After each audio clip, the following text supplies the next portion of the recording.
الحمدللہ ہماری تلاوت کا آغاز چھٹے پارے لا يحب اللہ الجہر بالسوء من القول الا من ظلم۔ اللہ تعالیٰ اس آیت میں بیان فرما رہے ہیں کہ برائی کا تذکرہ مت کیا کرو۔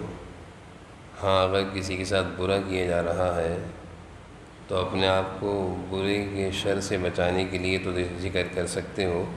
لیکن حتی الامکان بری باتوں کا تذکرہ مت کرو۔ اگلی آیت میں اللہ تعالیٰ اعلیٰ اخلاق کی اور اچھے اخلاق کی تعلیم دے رہے ہیں۔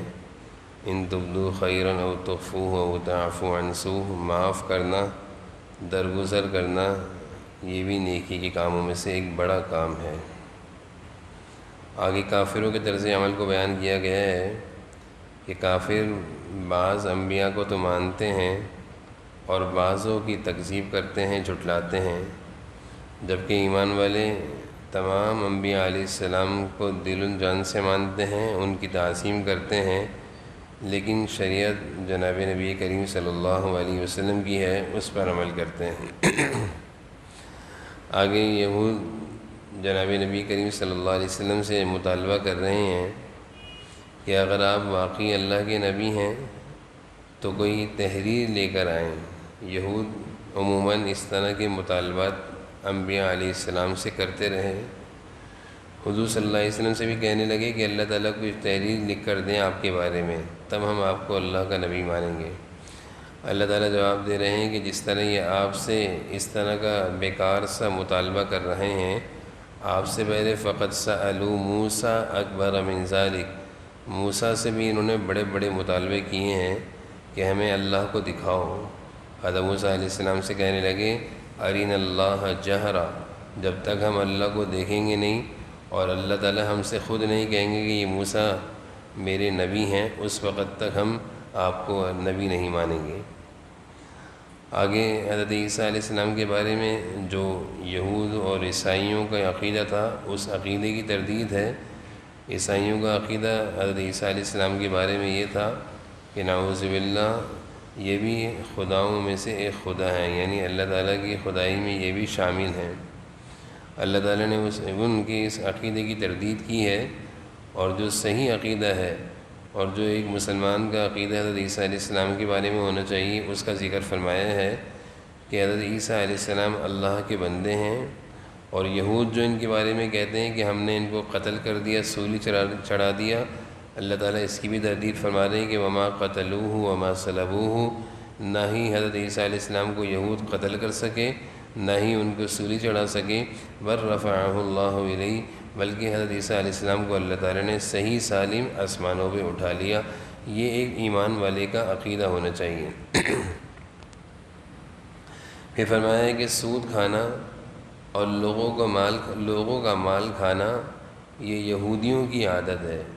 اور اللہ تعالیٰ فرما رہے ہیں جو ایسے کام کرے گا اعتدنا للکافرین منہم عذابا الیما، اس کے لیے دردناک عذاب اللہ تعالیٰ نے رکھا ہوا ہے۔ پھر آگے عیسائی حضرت عیسیٰ علیہ السلام کے بارے میں غلو کرتے تھے، اور وہ عیسیٰ علیہ السلام کو اللہ کا بیٹا کہتے تھے۔ اللہ تعالیٰ نے ان کی اس غلو کی تردید کی ہے، ممانعت فرمائی ہے، لا تغلو فی دینکم، دینی معاملات میں غلو مت کیا کرو، بلکہ جو ایک صحیح و سیدھا اور اعتدال کا راستہ ہو اس کو اختیار کرا کرو، وہ اسی میں کامیابی ہے۔ آگے اللہ تعالیٰ فرما رہے ہیں، سورۃ المائدہ ہے، یا ایھا الذین آمنوا اوفوا بالعقود۔ حضرت عبداللہ بن مسعود رضی اللہ عنہ فرماتے ہیں کہ جب کسی صورت کا آغاز یا کسی آیت کا آغاز یا ایھا الذین آمنوا سے خطاب کر کے اللہ تعالیٰ فرمائیں تو غور سے سنو، یقیناً اللہ تعالیٰ کسی بھلائی کا، کسی اچھائی کا حکم دیتے ہیں۔ چنانچہ اس صورت کا آغاز بھی یا ایھا الذین آمنوا، اے ایمان والو، اوفوا بالعقود، معاہدے اور معاملات کو پورا کیا کرو۔ جب کسی سے کوئی معاہدہ اور وعدہ کر لیا کرو تو اس کو پورا کیا کرو، اس کی خلاف ورزی نہ کیا کرو۔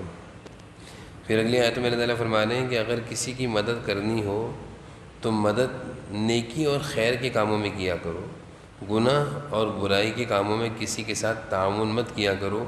کیونکہ اگر خیر کے کاموں میں کسی کے ساتھ تعاون کرو گے تو ثواب ملے گا برابر کا، اور اگر کسی برائی میں شامل ہو گئے، اس کے ساتھ تعاون کرو گے تو برائی کا بدلہ یعنی گناہ کی صورت میں وبال اور عذاب میں برابر کے شامل ہو گئے۔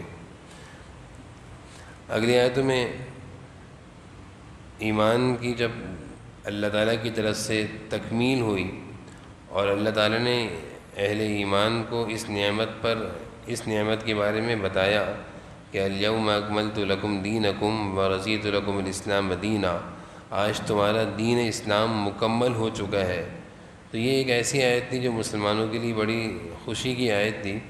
ایک یہودی نے جب یہ آیت سنی تو حضرت عمر سے کہنے لگا کہ تمہارے قرآن میں ایک ایسی آیت ہے کہ اگر یہ آیت ہمارے پاس ہوتی تو ہم جس دن یہ آیت آسمانوں سے اتری ہم اس دن عید مناتے، خوشیاں مناتے. حضرت عمر نے فرمایا کہ مجھے معلوم ہے وہ کون سی آیت ہے. اس آیت کے بارے میں، اس آیت میں اللہ تعالیٰ نے ہم پر دین اسلام کی تکمیل کا اعلان کیا ہے کہ تم پر اللہ کی ایک بڑی نعمت دین اسلام، اس کی تکمیل کر کے تمہیں آسمانوں سے اتار دی گئی ہے. اور یہ آیت اللہ تعالیٰ نے ہمارے لیے عید والے دن ہی یعنی عرفہ کے دن ہی اتاری تھی، جس دن مسلمانوں کی عید ہوتی ہے.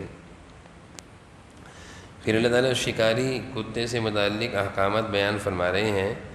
کہ اگر کوئی کسی شکار کو کتے کے ذریعے سے کیا جائے اور اس کتے کو شکار پر چھوڑنے سے پہلے بسم اللہ پڑھ لی جائے تو وہ شکار حلال ہو جاتا ہے. اس آیت کے ضمن میں مفسرین نے لکھا ہے کہ کتا ایک ایسا جانور ہے جس کا جھوٹا ناپاک ہے، جس کو گھر میں رکھنے سے فرشتے نہیں آتے، لیکن جب اس کی تربیت اور اس کو سکھایا جائے، اس کی تربیت کی جائے تو پھر وہ جب کسی شکار کو پکڑ کر لاتا ہے تو وہ شکار حلال ہو جاتا ہے. تو کتے پر محنت ہوئی تو اس کا شکار اللہ نے حلال کر دیا.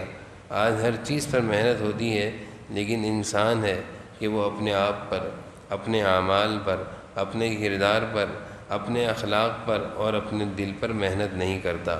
اگر آج کا مسلمان اپنے اخلاق اور کردار اور ایمان اور اعمال اور دل پر محنت کرے تو وہ بھی اللہ کے ہاں مقام پا سکتا ہے. اگلی آیت میں اللہ تعالیٰ فرما رہے ہیں اذا قمتم الی الصلاۃ، اے ایمان والو جب نماز کے لیے آئے کرو مسجد تو پاک صاف ہو کر آئے کرو، صاف ستھرے کپڑے پہن کر آئے کرو، باوضو اور طہارت حاصل کر کے آئے کرو. اللہ کے دربار میں آ رہے ہو، عظمت، احترام، اللہ کے گھر کا تقدس اور اللہ کے گھر کی عظمت دل و جان سے کرتے ہوئے مسجد آیا کرو. آگے اللہ تعالیٰ مزید احکامات بیان فرما رہے ہیں اور ان احکامات کو بیان کرنے کے بعد اللہ تعالیٰ ساتھ میں یہ فرما رہے ہیں یرید اللہ لیجعل علیکم من حرج ولکن یرید لیطہرکم ولیتم نعمتہ، کہ اللہ تعالیٰ تمہارے لیے آسانیاں پیدا کرنا چاہتے ہیں، دشواریاں اور مشکلات سے اللہ تعالیٰ بچاتے ہیں. پھر آگے عدل و انصاف کا حکم ہے اور پھر تعلیم یہ ہے کہ عدل اور انصاف کا جب وقت آئے تو اگر دوست ہو یا دشمن ہو سب کے ساتھ یکساں فیصلہ کرنا چاہیے، انصاف والا فیصلہ کرنا چاہیے. یہ نہیں کہ دوست ہو تو اس کے حق میں انصاف کا فیصلہ کر دیا جائے اور کوئی دشمن سامنے کھڑا ہو تو اس کے حق میں ناانصافی کا فیصلہ کیا جائے. اس سے اللہ تعالیٰ نے روکا ہے. آگے پھر اللہ تعالیٰ فرما رہے ہیں یہودیوں کے عمل کو کہ یہود و نصارہ کہتے ہیں نحن ابناء اللہ و احباہ، ہم اللہ کے بیٹے ہیں، اللہ کے محبوب ہیں، اللہ ہمیں کیوں عذاب دے گا؟ ہمارے گناہوں پر اللہ عذاب نہیں دے گا. اللہ تعالیٰ فرما رہے ہیں یغفر لمن یشاء ویعذب من یشاء، اللہ کی قدرت میں ہے اللہ جس کو چاہے عذاب دے، جس کو چاہے معاف کرے. لیکن تم پر تو مختلف قسم کے عذابات دنیا میں ہی آ رہے ہیں اور آخرت کا عذاب تو اس سے بھی بڑا ہے. پھر آگے یہودیوں کا ایک بہت برا عمل ذکر کیا ہے کہ جب حضرت موسیٰ علیہ السلام نے ان سے کہا کہ چلو لڑنے کے لیے، جہاد کرنے کے لیے لڑنے کے لیے چلو، تو یہودیوں نے حضرت موسیٰ علیہ السلام سے یہ کہا انت وربک فقاتلا، تم اور تمہارا رب خود جا کر قتال کر لو، ہم تو نہیں لڑیں گے، ہم تو گھر میں بیٹھے رہیں گے. تو یہ یہودیوں کی ہی گستاخی تھی جو حضرت موسیٰ علیہ السلام سے اور اللہ تعالیٰ کی شان میں انہوں نے گستاخی کی. آگے حضرت آدم علیہ السلام کے بیٹے قابیل اور حابیل کا تذکرہ ہے. دونوں سگے بھائی تھے، کسی بات میں دونوں کے درمیان حسد ہو گیا، اور یہ حسد ایک ایسا مرض ہے کہ اگر یہ سگے بھائیوں میں ہو جائے تو ان کو بھی آپس میں قتل پر ابھارتا ہے. یعنی اتنا سخت گناہ ہے اور اتنا سخت مرض ہے حسد. دل میں کڑن جلن اپنے سگے بھائی سے بھی ہو تو انسان اس کی وجہ سے اپنے بھائی کا بھی قتل کر دیتا ہے. چنانچہ قابیل نے اپنے بھائی حابیل کو حسد میں قتل کر دیا، اور یہ قتل دھرتی کا سب سے پہلا گناہ، سب سے پہلا قتل تھا. یعنی اس زمین پر سب سے پہلا قتل جو ہوا وہ قابیل کے ہاتھ سے حابیل کا ہوا، اور قیامت تک اس دھرتی پر جتنے قتل ہوں گے ان سب کا وبال قابیل پر بھی ہوگا، کیونکہ قانون ہے کہ اگر انسان کسی اچھائی کی بنیاد رکھتا ہے تو جب تک اس اچھائی پر عمل کیا جاتا رہے گا اس کو بھی ثواب ملتا رہے گا، جتنے لوگ اس اچھائی پر، اس نیکی کے کام پر عمل کریں گے۔ اور اگر خدا نہ کرے کوئی کسی برائی کے رکھنے بنیاد کا سبب بن جائے، کسی نے کوئی برائی کی بنیاد رکھ دی اور بعد میں وہ برائی چلتی رہی، تو جب تک لوگ اس گناہ کو کرتے رہیں گے، اس برائی کو کرتے رہیں گے، یہ برائی کی بنیاد رکھنے والا ہمیشہ اس گناہ کا وبال اس کے نامہ اعمال میں سب کے برابر آتا رہے گا۔ چنانچہ قابیل نے یہ قتل کیا حابیل کو، تو قتل کیونکہ دھرتی کا سب سے پہلا قتل تھا، اس کو یہ نہیں پتہ تھا کہ اب میں نے اس کو قتل کر دیا، میں اس کو کیا کروں، کدھر اس کو دفناؤں، کیسے دفناؤں، بے بس ہو کے کھڑا ہوا تھا۔ ایک کوّا اللہ کی طرف سے آیا، فبعث اللہ غراب، اللہ نے کوے کو بھیجا، کوے نے اپنی چونچ سے زمین کو کھود کر دکھایا، تب جا کر قابیل نے زمین کو کھودا اور اس کوے کی طرح کھودنے کے بعد اپنے بھائی کو اس زمین میں دفن کر دیا، بے بس اپنے بھائی کو لیے، اس کی لاش لیے کھڑا ہوا تھا۔ اسلام نے انسان کی عزت، جان، مال، آبرو، سب چیزوں کے تحفظ کا انتظام خوب کیا ہے، اور اللہ تعالیٰ نے یہ کائنات بنائی ہے، اللہ تعالیٰ نے اس کائنات میں امن و سلامتی کے نظام کو قائم کرنے کے لیے بہت سارے قوانین بھی بنائے ہیں۔ چنانچہ ان قوانین میں سے حدود اللہ ہیں، چور کی سزا، ڈاکو کی سزا، قاتل کی سزا۔ جب اس دھرتی پر اللہ کے قوانین اور حدود جب تک جاری ہوتے رہیں گے، اللہ کے قوانین زندہ رہیں گے،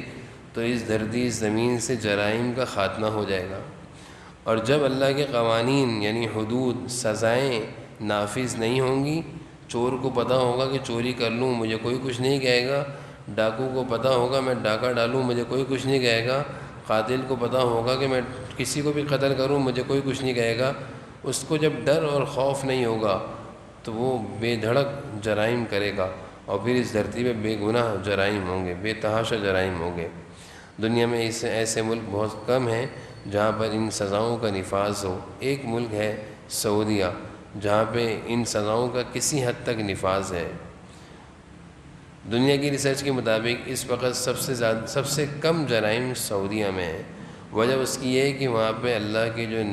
کی جو طرف سے جو مقرر کردہ سزائیں ہیں، چور کا ہاتھ کٹتا ہے سعودیہ میں، اسی طرح ڈاکو کو قتل کیا جاتا ہے، اسی طرح قاتل کو جرم قصاصاً قتل کیا جاتا ہے، تو وہاں پہ سزاؤں کے نفاذ کی وجہ سے جرائم بہت کم ہیں۔ آگے اللہ تعالیٰ نے مزید فرمایا کہ چوری کرنے والا مرد ہو یا چوری کرنے والی عورت ہو، اس کا بھی ہاتھ کاٹا جائے گا،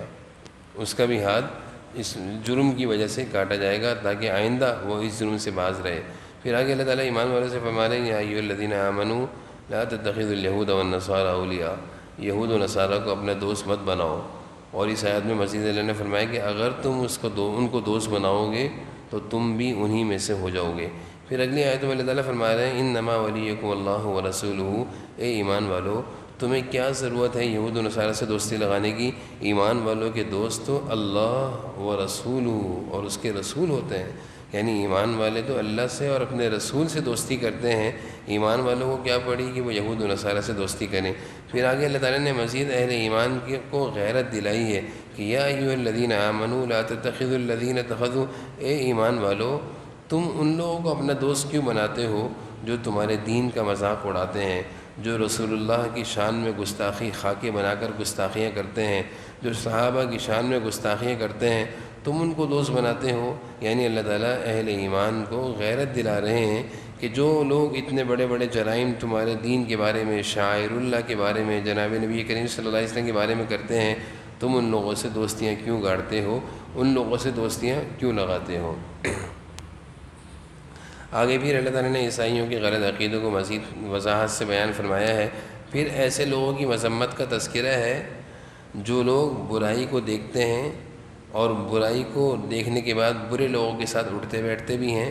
اس برائی کو روکتے نہیں ہیں بلکہ اس برائی میں شامل رہتے ہیں۔ تو اللہ تعالیٰ نے ایسے لوگوں پر لعنت کی ہے کہ ایک آدمی برا کر رہا ہے ہم اس کے ساتھ بیٹھ رہے بھی ہیں، کھا بھی رہے ہیں، اس کے ساتھ ہم دوستیاں بھی لگا رہے ہیں، تو گویا ہم بھی اس کے ساتھ برائی میں شامل ہیں۔ ہمارے دین اسلام کی تعلیم یہ ہے۔ جناب نبی کریم صلی اللہ علیہ وسلم کی حدیث میں ایک حدیث میں ارشاد ہے کہ جب تم کسی برائی کو دیکھو تو اس کو ہاتھ سے روکو، اور اگر ہاتھ سے نہیں روک سکتے تو زبان سے روکو، نہیں تو دل سے برا سمجھنا یہ سب سے کمزور درجے کا ایمان ہے۔ اس آیت میں اللہ تعالیٰ ایسے لوگوں پر لعنت فرما رہے ہیں کہ جو برائی کرنے والوں کے ساتھ شامل رہتے ہیں، نہ ان کو برائی سے روکتے ہیں، نہ اس برائی کو برا سمجھتے ہیں، بلکہ ان کے ساتھ اٹھتے ہیں، کھاتے ہیں، بیٹھتے ہیں۔ ایسے لوگوں پر اللہ کی طرف سے لعنت ہے۔ آگے اللہ تعالیٰ حلال کھانے کا حکم دے رہے ہیں کہ روزی روزگار میں حلال چیزیں کھایا کرو، پاکیزہ چیزیں کھایا کرو، ناجائز اور حرام، لقمہ حرام، مال حرام، سود، رشوت، خیانت، چوری، ڈکیتی، ان چیزوں کی مال سے اپنے آپ کو بچایا کرو۔ پھر اگلی آیتوں میں قسم کی اقسام ہیں، اور پھر قسم کی کفارے کی وضاحت ہے، اور ساتھ میں قسم کی ممانعت بھی ہے کہ قسمیں کھانے سے اپنے آپ کو بچایا کرو۔ پھر اگلی آیت میں اللہ تعالیٰ فرما رہے ہیں کہ فضول اور بیکار سوال مت کیا کرو۔ بعض لوگوں کی عادت ہوتی ہے بیجا اور بیکار سوال کرنے کی، نہ ہی سوال سے کوئی مقصد ہوتا ہے، بس بیکار سوال کرتے ہیں۔ ایسے سوالات کرنے سے بھی روکا گیا ہے۔ آگے پھر اللہ تعالیٰ فرما رہے ہیں یا ایھا الذین آمنوا علیکم انفسکم، اے ایمان والو اپنی اصلاح کی فکر کرو اور اپنے ایمان میں کمال پیدا کرو۔ اگر تمہارے اندر ایمان میں کمال ہوگا تو کوئی تمہارا کچھ نہیں بگاڑ سکے گا، تم لوگوں کی شر سے محفوظ رہو گے۔ پھر اگلی آیتوں میں عیسائیوں نے حضرت عیسیٰ علیہ السلام سے ایک مطالبہ کیا تھا کہ ہم آپ کی ہر بات مانیں گے، ایک شرط ہے، وہ یہ کہ اللہ تعالیٰ سے کہیں کہ آسمان سے ایک دسترخوان مختلف قسم کے کھانوں سے بھرا ہوا اترے۔ آسمان سے ایک دسترخوان مختلف قسم کے کھانوں سے، مختلف قسم کی مختلف انواع کی کھانے پینے کی چیزیں اس دسترخوان پر ہوں، اور وہ آسمان سے اللہ تعالیٰ اتاریں، تب ہم آپ کی بات مانیں گے۔ حضرت عیسیٰ علیہ السلام نے اللہ تعالیٰ سے دعا کری، اللہم ربنا انزل علینا مائدۃ من السماء، اے اللہ میری قوم کا ایک مطالبہ ہے، ان کا اس مطالبہ پورا کر دیں۔ اللہ تعالیٰ نے فرمایا انی منزلھا علیکم، ہم ضرور ان کے مطالبے کو پورا کریں گے، لیکن جب یہ مطالبہ پورا ہو جائے، انہوں نے ایک معجزے کا مطالبہ کیا ہے، جب یہ پورا ہو جائے گا پھر اس کے بعد اگر یہ لوگ ایمان نہیں لائے تو پھر عذاب ہوگا۔ اللہ کا قانون ہے کہ جب کسی معجزے کا مطالبہ کیا جائے اور اس معجزے کے دیکھنے کے بعد قوم کے لوگ ایمان نہ لائیں تو اس پر عذاب آتا ہے۔ چنانچہ حضرت عیسیٰ علیہ السلام کے لوگوں نے اللہ کے اس مطالبے کو دیکھا اور اس کے بعد یہ لوگ ایمان لے آئے تھے۔ الحمدللہ